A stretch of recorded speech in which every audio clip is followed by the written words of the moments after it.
കുറ്റവും ശിക്ഷയും ഭാഗം 1 അധ്യായം 2 റസ്കോൾനിക്കോവ് ആൾക്കൂട്ടങ്ങളുമായി പരിചിതനായിരുന്നില്ല. മുമ്പ് പറഞ്ഞതുപോലെ അയാൾ എല്ലാത്തരം സാമൂഹിക ബന്ധങ്ങളിൽ നിന്നും ഒഴിഞ്ഞുമാറിയിരുന്നു, പ്രത്യേകിച്ച് ഈ അടുത്ത കാലത്ത്. എന്നാൽ ഇപ്പോൾ പെട്ടെന്ന് മറ്റുള്ളവരോടൊപ്പമായിരിക്കാൻ അയാൾക്കൊരു അഭിലാഷം തോന്നി. അയാളുടെ ഉള്ളിൽ പുതിയ എന്തോ ഒന്ന് സംഭവിക്കുന്നതുപോലെ തോന്നി. അതോടൊപ്പം ആളുകളുടെ കൂട്ടത്തിനായി ഒരുതരം ദാഹവും അയാൾക്ക് അനുഭവപ്പെട്ടു.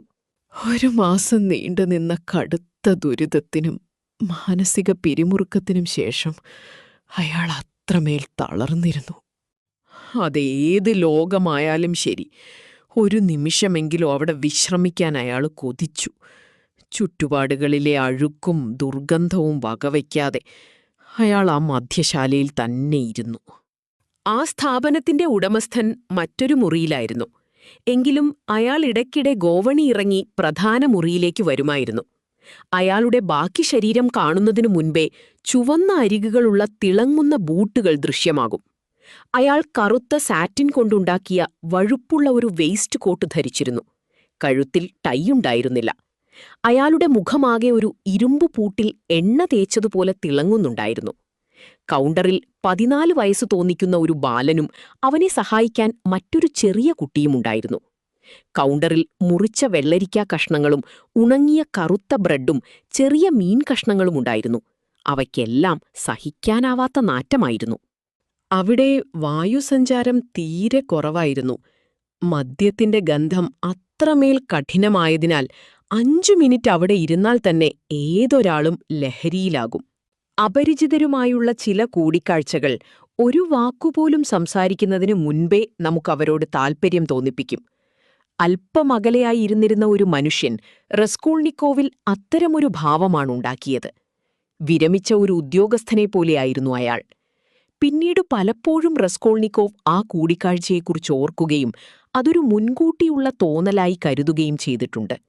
അയാൾ ആ ഉദ്യോഗസ്ഥനെ വീണ്ടും വീണ്ടും നോക്കി. അയാൾ റസ്കോൾനിക്കോവിനെ തന്നെ തുറിച്ചു നോക്കിക്കൊണ്ടിരുന്നതുകൊണ്ടാകാം അത്. അയാൾക്കാരോടെങ്കിലും സംസാരിക്കാൻ അതിയായ താൽപ്പര്യമുണ്ടായിരുന്നു. മദ്യശാല ഉടമയുൾപ്പെടെ അവിടെയുണ്ടായിരുന്ന മറ്റുള്ളവരെ അയാൾ നോക്കിയത് അവജ്ഞയോടെയായിരുന്നു. തന്നേക്കാൾ താഴ്ന്ന പദവിയിലുള്ളവരോട് സംസാരിക്കുന്നത് വെറുതെയാണെന്ന ഭാവം അയാളിലുണ്ടായിരുന്നു. 50-ലധികം പ്രായമുള്ള, തല നരച്ച, ഇടത്തരം ഉയരമുള്ള, തടിച്ച ശരീരപ്രകൃതിയുള്ള ഒരാളായിരുന്നു അയാൾ. മദ്യപാനം കാരണം വീർത്ത അയാളുടെ മുഖത്തിന് ഒരു മഞ്ഞ നിറം കലർന്ന പച്ചപ്പും കൺപോളകൾക്ക് തടിപ്പുമുണ്ടായിരുന്നു. ചുവന്ന ചെറിയ കണ്ണുകൾ വിടവുകളിലൂടെ നോക്കുന്നതുപോലെ തോന്നിപ്പിച്ചു. എന്നാൽ അയാളുടെ കണ്ണുകളിൽ വിചിത്രമായൊരു തിളക്കമുണ്ടായിരുന്നു. ആഴമേറിയ വികാരങ്ങളുടെയോ ബുദ്ധിയുടെയോ തിളക്കമാണോ അത്, അതോ ഭ്രാന്തിൻ്റേതാണോ എന്ന് തിരിച്ചറിയാൻ പ്രയാസമായിരുന്നു. അയാൾ ധരിച്ചിരുന്ന പഴയ കറുത്ത കോട്ടിൽ ആകെയുണ്ടായിരുന്നത് ഒരേ ഒരു ബട്ടൺ മാത്രമായിരുന്നു. ആത്മാഭിമാനത്തിന്റെ ആ അവസാന അടയാളമെന്നോണം അയാൾ അത് ഇട്ടിരുന്നു. അയാളുടെ ക്യാൻവാസ് വേസ്റ്റ് കോട്ടിനുള്ളിൽ നിന്നും കറപുരഞ്ഞ ഒരു ഷർട്ടിന്റെ മുൻഭാഗം പുറത്തേക്ക് ഉന്തി നിൽക്കുന്നുണ്ടായിരുന്നു. ഒരു ഉദ്യോഗസ്ഥനെപ്പോലെ അയാൾക്ക് താടിയോ മീശയോ ഉണ്ടായിരുന്നില്ല. എന്നാൽ കുറേ ദിവസങ്ങളായി ക്ഷൗരം ചെയ്യാത്തതുകൊണ്ട് അയാളുടെ താടി ഒരു പഴയ ബ്രഷ് പോലെ പരുപരുത്തതായിരുന്നു. അയാൾ അസ്വസ്ഥനായി തന്റെ മുടി വലിച്ചു പറിക്കുകയും ഇടയ്ക്കിടെ തല കൈകളിൽ താഴ്ത്തിവെക്കുകയും ചെയ്യുന്നുണ്ടായിരുന്നു. ഒടുവിൽ അയാൾ റസ്കോൾനിക്കോവിനെ നോക്കി ഉറക്കെ സംസാരിച്ചു. ബഹുമാന്യനായ സർ, നിങ്ങളുമായി മാന്യമായ ഒരു സംഭാഷണത്തിലേർപ്പെടാൻ ഞാൻ തുനിയട്ടെ. നിങ്ങളുടെ പുറമേ കാണുന്ന വേഷം ബഹുമാനമർഹിക്കുന്നില്ലെങ്കിലും നിങ്ങൾ വിദ്യാസമ്പന്നനും മദ്യപാനത്തിനടിമയല്ലാത്തവനുമാണെന്ന് എന്റെ അനുഭവം പറയുന്നു. യഥാർത്ഥ വികാരങ്ങളുമായി ഒത്തുപോകുന്ന വിദ്യാഭ്യാസത്തെ ഞാൻ എന്നും ബഹുമാനിക്കുന്നു. ഞാൻ ടിറ്റുലാർ കൗൺസിലർ പദവിയിലുള്ള ഒരാളാണ്. മാർമലദോവ് എന്നാണെന്റെ പേര്. ഞാൻ ധൈര്യപൂർവ്വം ചോദിക്കട്ടെ, നിങ്ങൾ ജോലിയിലുണ്ടോ? ഇല്ല, ഞാൻ പഠിക്കുകയാണ്. റസ്കോൾനിക്കോവ് മറുപടി നൽകി. ആ മനുഷ്യന്റെ ഗംഭീരമായ സംസാരശൈലിയും നേരിട്ടുള്ള ചോദ്യവും അയാളെ അത്ഭുതപ്പെടുത്തി. മറ്റൊരാളുടെ കൂട്ടാഗ്രഹിച്ചാണെങ്കിലും ഒരു അപരിചിതൻ അടുത്തേക്ക് വരുമ്പോൾ അയാൾക്ക് സ്വതവേയുള്ള ആ വെറുപ്പ് ഉടലെടുത്തു. അപ്പോൾ ഒരു വിദ്യാർത്ഥിയാണല്ലേ? അല്ലെങ്കിൽ മുൻപൊരു വിദ്യാർത്ഥിയായിരുന്നു? ഞാൻ കരുതിയതുപോലെ തന്നെ. എനിക്ക് അഗാധമായ അനുഭവജ്ഞാനമുണ്ട് സർ. അയാൾ തന്റെ നെറ്റിയിൽ തൊട്ട് സ്വയം അഭിനന്ദിച്ചു. അയാൾ എഴുന്നേറ്റ് വേച്ചു വന്ന് തന്റെ ഗ്ലാസുമായി ആ യുവാവിന്റെ അരികിലിരുന്നു. അയാൾ മദ്യപിച്ചിരുന്നെങ്കിലും വളരെ ഒഴുക്കോടെയും ധൈര്യത്തോടും കൂടിയാണ് സംസാരിച്ചത്. ബഹുമാന്യനായ സർ, ദാരിദ്ര്യം ഒരു തെറ്റല്ല, അതൊരു സത്യമാണ്. എന്നാൽ മദ്യപാനം ഒരു ഗുണമല്ല എന്നത് അതിനേക്കാൾ വലിയ സത്യമാണ്. എന്നാൽ സർ, ഭിക്ഷാടനം എന്നത് ഒരു പാപമാണ്. ദാരിദ്ര്യത്തിലും നിങ്ങൾക്ക് നിങ്ങളുടെ ആത്മാഭിമാനം നിലനിർത്താം. എന്നാൽ ഭിക്ഷാടനത്തിൽ ഒരിക്കലും അത് കഴിയില്ല. ഭിക്ഷക്കാരനെ സമൂഹത്തിൽ നിന്നും വടികൊണ്ടല്ല, ചൂലുകൊണ്ടാണ് അടിച്ചു പുറത്താക്കുന്നത്. അത് അങ്ങേയറ്റം അപമാനകരമാണ്. ഇവിടെയാണ് ഞാൻ എന്നെത്തന്നെ അപമാനിക്കാൻ തയ്യാറാവുന്നത്. അതുകൊണ്ടാണ് ഞാൻ ഈ മദ്യശാലയിലെത്തുന്നത്. സർ, ഒരു മാസം മുൻപ് മിസ്റ്റർ ലെബസ്യാറ്റ്നിക്കോവ് എന്റെ ഭാര്യയെ തല്ലി. എന്റെ ഭാര്യയും ഞാനും തമ്മിൽ വലിയ വ്യത്യാസമുണ്ട്. സർ, നിങ്ങൾ എപ്പോഴെങ്കിലും നേവാ നദിയിലെ പുല്ല് നിറച്ച വഞ്ചികളിൽ രാത്രി ചെലവഴിച്ചിട്ടുണ്ടോ? ഇല്ല, നിങ്ങൾ എന്താണ് ഉദ്ദേശിക്കുന്നത്? ഞാൻ ഇപ്പോൾ അവിടെ നിന്നാണ് വരുന്നത്. കഴിഞ്ഞ 5 രാത്രികളായി ഞാൻ അവിടെയാണ് ഉറങ്ങുന്നത്. അയാൾ തന്റെ ഗ്ലാസ് കാലിയാക്കി. അയാളുടെ വസ്ത്രത്തിലും മുടിയിലും പുല്ലുകൾ ഒട്ടിപ്പിടിച്ചിരുന്നു. കഴിഞ്ഞ 5 ദിവസമായി അയാൾ കുളിക്കുകയോ വസ്ത്രം മാറുകയോ ചെയ്തിട്ടില്ലെന്ന് വ്യക്തമായിരുന്നു. അയാളുടെ കൈകൾ വളരെ വൃത്തികെട്ടതായിരുന്നു. കറുത്ത നഖങ്ങളുള്ള ചുവന്ന തടിച്ച കൈകൾ.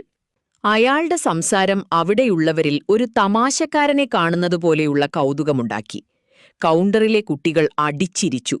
മദ്യശാല ഉടമ ഈ രസകരമായ മനുഷ്യനെ കേൾക്കാനായി അടുത്തുവന്നിരുന്നു.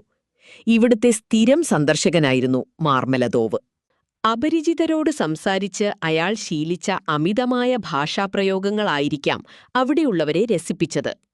വീട്ടിൽ കർശനമായി നിയന്ത്രിക്കപ്പെടുന്ന മദ്യപാനികൾക്ക് ഇത്തരം സദസ്സുകളിൽ സ്വയം ന്യായീകരിക്കാൻ ഒരാവേശമുണ്ടാകാറുണ്ട്. തമാശക്കാരൻ തന്നെ.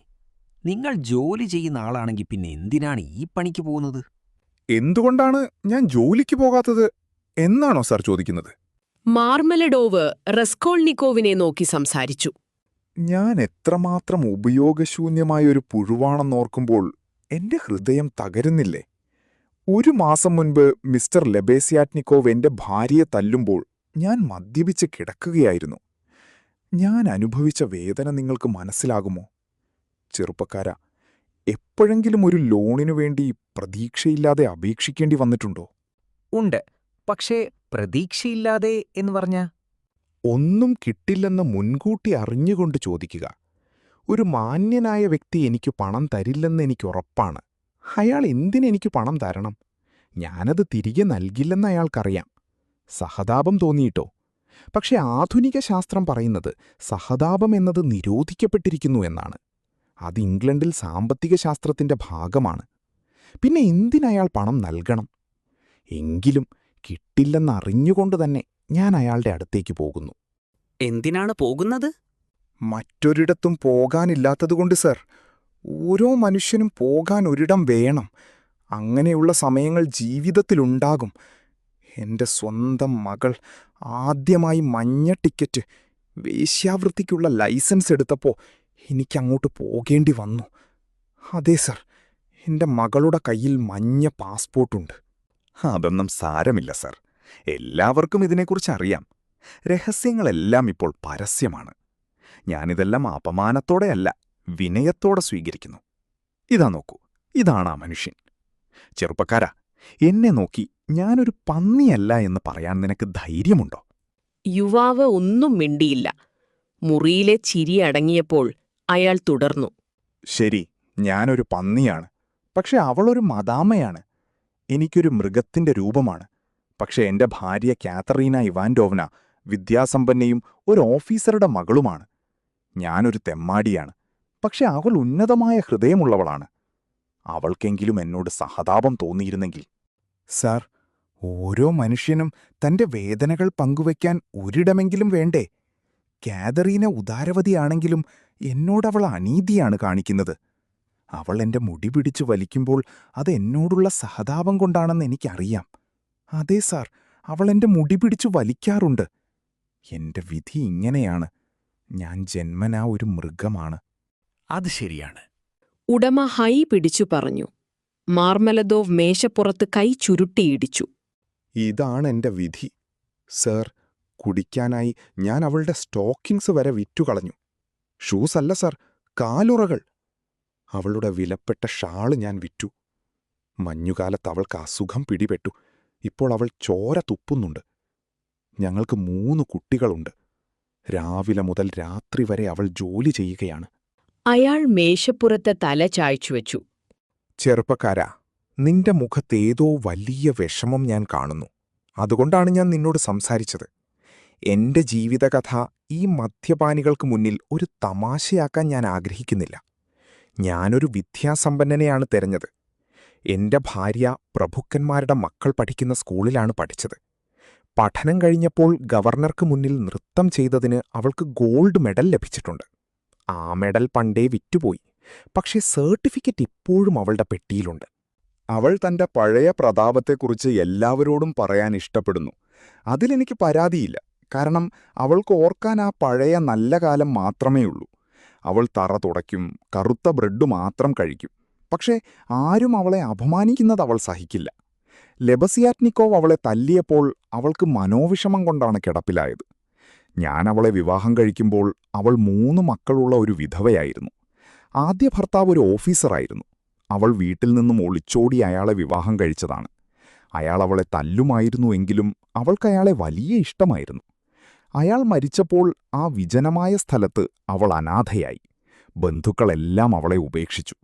ആ അവസ്ഥ കണ്ടു സഹിക്കാനാവാതെയാണ് ഞാൻ അവളെ വിവാഹം കഴിച്ചത്.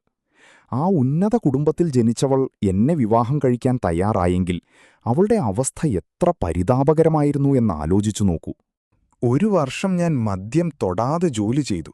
എങ്കിലും അവളെ സന്തോഷിപ്പിക്കാൻ എനിക്ക് കഴിഞ്ഞില്ല. പിന്നെ എനിക്ക് ജോലി നഷ്ടപ്പെട്ടു. 1.5 വർഷമായി ഞങ്ങൾ ഈ പീറ്റേഴ്സ്ബർഗ് നഗരത്തിലാണ്. ഇവിടെയും എനിക്ക് ജോലി കിട്ടി. പക്ഷെ മദ്യപാനം കാരണം അതും പോയി. ഇപ്പോൾ ഞങ്ങളൊരു മുറിയിലാണ് താമസിക്കുന്നത്. അവിടെ ആകെ അഴുക്കും ബഹളവുമാണ്. എന്റെ ആദ്യ ഭാര്യയിലെ മകൾ സോണിയ വളർന്നു വന്നു. തന്റെ രണ്ടാനമ്മയിൽ നിന്നും അവൾ എത്രമാത്രം പീഡനങ്ങൾ അനുഭവിച്ചു എന്ന് ഞാൻ പറയുന്നില്ല. സോണിയയ്ക്ക് വിദ്യാഭ്യാസം നൽകാൻ എനിക്ക് കഴിഞ്ഞില്ല. ഒരു ദരിദ്ര പെൺകുട്ടിക്ക് മാന്യമായ ജോലി ചെയ്ത് എത്ര സമ്പാദിക്കാൻ കഴിയും? വിശന്ന് കരയുന്ന കുട്ടികളെ കണ്ട് സഹിക്കാനാവാതെ കാതറീന അവളോട് ദേഷ്യപ്പെടാൻ തുടങ്ങി. നീ ഇവിടെ തിന്നു കൊഴുത്തിരിക്കുകയല്ലാതെ ഒന്നും ചെയ്യുന്നില്ലല്ലോ എന്നവൾ പറഞ്ഞു. 3 ദിവസമായി കുട്ടികൾക്ക് ഭക്ഷണം കിട്ടിയിട്ട്. ഞാൻ മദ്യപിച്ച് കിടക്കുമ്പോൾ സോണിയ ചോദിക്കുന്നത് ഞാൻ കേട്ടു. അമ്മേ, ഞാൻ ശരിക്കും അത് ചെയ്യണോ എന്ന്. മോശം സ്വഭാവക്കാരായ ചില സ്ത്രീകൾ അവളെ സ്വാധീനിക്കാൻ ശ്രമിക്കുന്നുണ്ടായിരുന്നു. അതിനെന്താ, നിനക്കത്ര വലിയ അഭിമാനമൊന്നും ഇല്ലല്ലോ എന്ന് കാതറീന പരിഹസിച്ചു. പക്ഷേ സാർ, അവളെ കുറ്റം പറയരുത്. വിശപ്പും അസുഖവും കാരണം അവൾക്ക് ഭ്രാന്ത് പിടിച്ച അവസ്ഥയായിരുന്നു. വൈകുന്നേരം 6 മണിക്ക് സോണിയ പുറത്തേക്ക് പോയി. 9 മണിക്ക് അവൾ തിരികെ വന്നു. 30 റൂബിൾ അവൾ കാതറീനയുടെ മുന്നിൽ വെച്ചു. അവൾ ഒരു വാക്കുപോലും മിണ്ടിയില്ല. ആ വലിയ പച്ച ഷാളെടുത്ത് തലയിലൂടെ പുതച്ച് അവൾ കിടന്നു. അവളുടെ തോളുകൾ വിറയ്ക്കുന്നുണ്ടായിരുന്നു. അത് കണ്ട കാതറീന അവളുടെ കാൽക്കൽ വീണു ചുംബിച്ചു. രണ്ടുപേരും പരസ്പരം കെട്ടിപ്പിടിച്ചു കരഞ്ഞുറങ്ങി. ഞാനപ്പോഴും മദ്യപിച്ചു കിടക്കുകയായിരുന്നു. മാർമലദോവൊന്ന് നിർത്തി. അയാൾ വീണ്ടും ഗ്ലാസ് നിറച്ചു കുടിച്ചു. സോണിയ പിന്നീട് മഞ്ഞ ടിക്കറ്റ് എടുത്തതും വീട്ടിൽ നിന്നും മാറി താമസിക്കേണ്ടി വന്നതും അയാൾ പറഞ്ഞു. പിന്നീട് ജോലി തിരികെ ലഭിച്ചതും കുടുംബത്തിൽ സന്തോഷം വന്നതും അയാൾ ഓർത്തു. എന്നാൽ 5 ദിവസങ്ങൾക്ക് മുൻപ് താൻ ഭാര്യയുടെ പെട്ടിയുടെ താക്കോൽ മോഷ്ടിച്ച് പണവുമായി ഒളിച്ചോടിയ കാര്യം അയാൾ കരഞ്ഞുകൊണ്ട് ഏറ്റുപറഞ്ഞു. തന്റെ യൂണിഫോം വിറ്റുപോലും അയാൾ മദ്യപിച്ചു. ഇന്ന് രാവിലെ ഞാൻ സോണിയയുടെ അരികിൽ ചെന്നു. അവൾ തന്റെ കയ്യിലുണ്ടായിരുന്ന അവസാന 30 കോപ്പെക്സ് എനിക്ക് നൽകി. അവൾ എന്നെ കുറ്റപ്പെടുത്തിയില്ല. വേദനയോടെ നോക്കുക മാത്രം ചെയ്തു. പാരമ്പര്യം കൊണ്ടും സ്വഭാവം കൊണ്ടും ഞാനൊരു മൃഗമാണ് സർ. എന്നോട് ആർക്കെങ്കിലും സഹതാപം തോന്നുമോ? എന്നെ ക്രൂശിക്കണം സർ, എന്നെ ക്രൂശിക്കണം. പക്ഷേ ആ വിധിയാളൻ എന്നോട് ക്ഷമിക്കും. തന്റെ ക്രൂരനായ അച്ഛനോട് ദയ കാണിച്ച സോണിയയോട് ദൈവം ക്ഷമിക്കും. ആ വിധി ദിവസം അവിടുന്ന് എല്ലാവരെയും വിളിക്കും. കുടിയന്മാരെ വരൂ, ലജ്ജയില്ലാത്തവരെ വരൂ, പാപികളെ വരൂ എന്ന് അവിടുന്ന് വിളിക്കും. ഞങ്ങൾ അവിടുത്തെ മുന്നിൽ നിൽക്കും. ലോകത്തിലെ ജ്ഞാനികൾ ചോദിക്കും, എന്തിനാണിവരെ സ്വീകരിക്കുന്നത് എന്ന്. അപ്പോൾ ദൈവം പറയും, ഇവരാരും തന്നെ തങ്ങളിതിന് അർഹരാണെന്ന് വിശ്വസിച്ചിട്ടില്ല, അതുകൊണ്ടാണ് ഞാനിവരെ സ്വീകരിക്കുന്നത് എന്ന്. അന്ന് ഞങ്ങളെല്ലാം മനസ്സിലാക്കും. കാതരീന പോലും എല്ലാം മനസ്സിലാക്കും. അയാൾ തളർന്ന് ബെഞ്ചിലേക്ക് വീണു. അവിടെ ചിരിയും പരിഹാസവും വീണ്ടും ഉയർന്നു. നമുക്ക് പോകാം സർ. മാർമലദോവ് റസ്കോൾനിക്കോവിനെ വിളിച്ചു. അവർ പതുക്കെ അയാളുടെ വീട്ടിലേക്ക് നടന്നു. പടികൾ കയറുമ്പോൾ അയാൾക്ക് വലിയ പേടിയായിരുന്നു. മുടി പിടിച്ചു വലിക്കുന്നത് അയാൾക്ക് പ്രശ്നമല്ല, അവളുടെ ആ കണ്ണുകളെയാണ് അയാൾക്ക് ഭയം. അവർ ആ മുറിയിലെത്തി. 10 അടി മാത്രം നീളമുള്ള തുണിക്കഷ്ണങ്ങൾ ചിതറിക്കിടക്കുന്ന ഒരു ദരിദ്രമായ മുറി. അവിടെ കാഥറീന ഇവാൻഡോവ്ന അസ്വസ്ഥയായി നടക്കുന്നുണ്ടായിരുന്നു. വിശന്ന് കരയുന്ന കുട്ടികളെ അവൾ തല്ലുകയായിരുന്നു. ഭർത്താവ് കാൽക്കൽ വീണപ്പോൾ അവൾ രോഷാകുലയായി. പണം എവിടെ? അവൾ അലറി. അയാളുടെ വസ്ത്രങ്ങൾ മാറിയതും പണമില്ലാത്തതും കണ്ടപ്പോൾ അവൾ അയാളുടെ മുടിയിൽ പിടിച്ചു വലിച്ചു. ഇതെനിക്ക് കിട്ടുന്ന ശിക്ഷയാണ് സർ. ഇതിലെനിക്ക് സന്തോഷമേയുള്ളൂ. അയാൾ വിളിച്ചു പറഞ്ഞു. റെസ്കോൾനിക്കോവ് അവിടെ നിന്നും ഇറങ്ങിയോടി. പോകുന്ന വഴിയിൽ തന്റെ കയ്യിലുണ്ടായിരുന്ന ബാക്കി നാണയങ്ങൾ അയാൾ ആരും കാണാതെ ജനാലപ്പടിയിൽ വച്ചു. ഞാൻ എന്ത് മണ്ടത്തരമാണ് ചെയ്തത്? അവർക്ക് സോണിയയുണ്ടല്ലോ, എനിക്ക് പണം വേണമായിരുന്നു. അയാൾക്ക് ഒരു നിമിഷം തോന്നി, മനുഷ്യൻ എന്തിനോടും ശീലിക്കും, കശ്മലൻ എന്ന് പിറുപിറുത്തുകൊണ്ട് അയാൾ തന്റെ മുറിയിലേക്ക് നടന്നു. മനുഷ്യനൊരു കശ്മലനല്ലെങ്കിൽ പിന്നെ ഇതെല്ലാം വെറും മുൻവിധികളാണ് എന്ന് അവസാനമായി അയാൾ ചിന്തിച്ചു.